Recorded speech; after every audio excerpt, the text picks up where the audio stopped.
వాళ్ళందరూ ముందు అసలు భూములు ఇవ్వద్దన్నాడు. వాళ్ళ నాయకుడు అసలు భూసేకరణకే వ్యతిరేకం అన్నాడు. భూములు ఇవ్వద్దని చెప్పారు. మర్చిపోయారు అందరూ.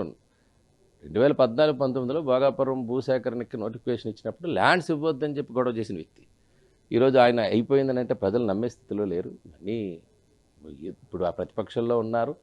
వాళ్ళు ఆ ప్రతిపక్షంలో ఉన్నారు కాబట్టి దాన్ని ఏదో రకంగా చెప్పాలని చూస్తున్నారు. కానీ ఎంత వేగంగా అడుగులు వేసామనేది అక్కడ ప్రజలకు తెలుసు, అక్కడ ఉండే చుట్టుపక్కల వారికి తెలుసు.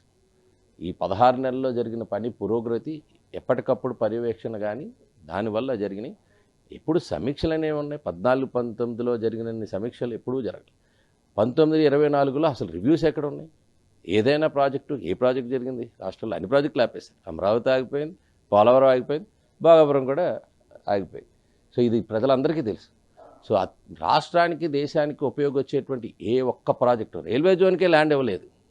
రైల్వే జోన్ విశాఖపట్నంలో జోనల్ ప్రకటన జరిగి ల్యాండ్ అలాట్మెంట్ చేయడాన్నే సీరియస్గా తీసుకోలేని ప్రభుత్వం గతంలో. వీళ్ళు చెప్పేవన్నీ ప్రజలు ఎవరు నమ్మరు.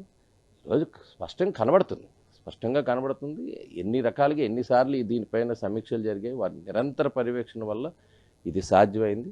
ఇందులో ఆలోచించాల్సింది ఏం లేదు. ఎవరు ఇంకొక రకంగా ఏ రకంగా ప్రచారం చేసినా ప్రజలు నమ్మే స్థితిలో లేరు.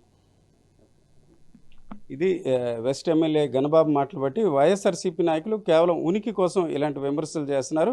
వారి ప్రభుత్వ హయాంలో ఏమాత్రం కూడా భోగాపురం ఎయిర్పోర్ట్ పనులే కాదు, పోలవరం తదితర ప్రాజెక్టులు కూడా నిలిచిపోయిన పరిస్థితి ప్రజలందరూ గమనిస్తున్నారని చెప్తున్నారు. మరోవైపు చూసుకుంటే విశాఖ ఎయిర్పోర్ట్కి సంబంధించి ఇంకా ఒక స్పష్టమైన నిర్ణయం తీసుకోలేదు. సహజంగా ఏదైతే హైదరాబాద్లో శంషాబాద్ ఎయిర్పోర్ట్, బేగంపేట ఎయిర్పోర్ట్ వ్యవహారం ఏ రకంగా జరిగిందో అదంతా కూడా కాలక్రమంలో జరిగే అవకాశం ఉంటుందని ఆయన మాటలు బట్టి మనకు తెలుసు.